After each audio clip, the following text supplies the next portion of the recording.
for tubes. This is like the opposite of white cliffs. It's like white cliffs. It's cool. I think we're coming to the end already. Oh, that was the tube. A good spot for a scary movie.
Monday morning.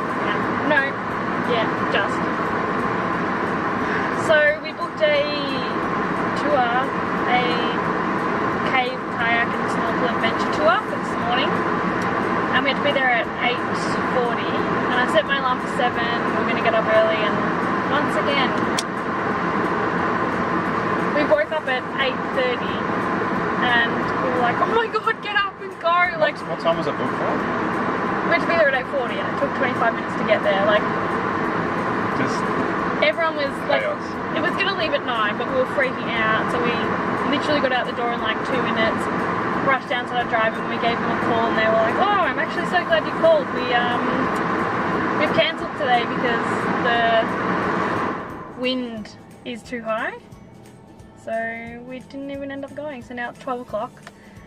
We sat inside and have done nothing all day. Yeah, we've done nothing. So now we're going to go to a place we got recommended by one of the guys that works here at the coffee plantation. And it's some restaurant that's like right on the water down in Kona. We get to have a coffee. Yeah. We're in a coffee plantation and they gave us some beans. They gave us some magic beans. So we'll have that later on. This morning we woke up to roosters. They were pretty loud, and it doesn't have curtains in the room we're in, so it's really bright. And I was like half asleep. It was 6:30 in the morning. And in my dream, I could hear these roosters, but my dream was making it so it was my mum and sister laughing. So the roosters were mum and my sister laughing, and I woke up to that. It was funny. There's so many chickens.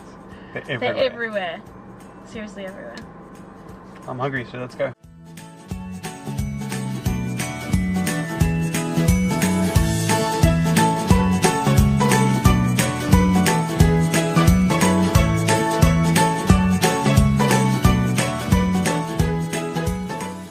We just found a gecko behind our bed.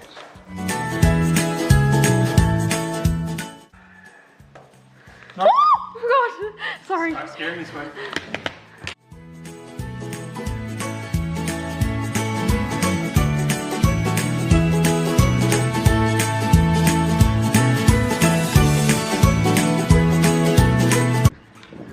Good morning. So we just went kayaking. Well, tried to go kayaking anyway. We half kayak. We got up this morning at like 7 o'clock, ended up being late, as usual. And we got on the kayaks and we were like, it was ocean kayaking, so it was really rough in the waves and stuff. And we got like round this cove thing into like a cave. But halfway Cameron started feeling sick and I was like, oh no. I was like, but I kept telling myself, I was looking at the shoreline and I was like kayaking, I was like, I don't feel sick, I don't feel sick, I don't feel sick, like making sure I didn't feel sick. But Cameron's like, I could hear him like behind me. I was like, birthing. So breach position. So I was worried, and so then he got in the water for a bit and was like trying to make himself feel better. Didn't work. Got back in, we kayaked into the cave and came back out, and then the guy was putting the kayaks onto an anchor so that like we could snorkel for a bit, and Cameron like was like, I'm getting out of the water, I'm getting out of the boat, and he got out of the boat, and as he was getting out of the boat he tipped the boat over, and so I went in. I fell in, fully clothed. All this is wet. I'm soaking. And so he was like, we were both in the water and he was like putting the anchors on. And we were like swimming over, but I could tell Cameron was pretty sick. And we pushed him in, he hooked it on, and we were swimming to land.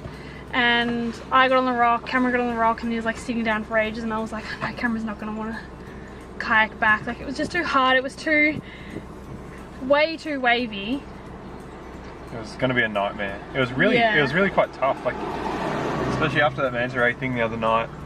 My shoulders were pretty sore, because I was like, yeah, the whole time. And then I didn't have the best technique, I'll be honest. So, yeah. Yeah, I was like paddling, and Cameron was supposed to be steering, but he was... It was hard. No, like, I don't know. because you go up and down, really and like you put in like a power stroke, and then you just like get a little cup of water and like flick it out of the water instead of paddling. Like, yeah, it was hard. Very uneconomic. It was hard to like steer and know where you were going and like the waves and stuff. But so then we were sitting on this rock. Another woman was seasick, and she was sick in the ocean. How was she? I didn't see it. I know she was, but I didn't know where she was. Yeah, we paddled through it. It was pretty gross. What? Yeah, because I think it'd come to us. God. So That's sickening. yeah, it was gross. We were sitting in the ocean, and the guide was like, "Oh, I'll call a guy so that he can pick them up," because there was no way you were getting back in the ocean. He was sitting there, and he was just comatose. Yeah, and same with the woman. Like, I felt really bad because I guess I had experienced it, and it's paralyzing. It's weird. Yeah. Well, your body goes into like emergency mode and just shuts off everything. Yeah. And so a guy came, and the guide was like, "Oh, do you think you can paddle back?" And I was like, "No." Not at all. I'm getting sick thinking Cameron's sick, so I was like, "No way." So we walked back and drove back. Really surprising, like you said before, but like I vomited, and basically within 2 minutes of vomiting I was fine again, but I just spent like half an hour feeling like utter death. And I kept telling him when he was sitting there hunched over, I kept being like, just like try and force yourself to vomit. Not that easy when you're like that. And I was like, just force it, you'll feel so much better. Like, so much better. It's so weird. You vomit and you're like, oh. Let's go on a roller coaster, I'm fine. Yeah, like I came back, when we got back, I went on the grass and put my towel down and had like a little nana nap. Oh my god. Yeah, you had a nap. A post-vomit nap. So good. Yeah, that was funny. Yeah. Just only tips me in. What a great story. I Hawaii so far. I tried to drown you. To us, 0. Far out, Brussels sprout. Chunder monkeys.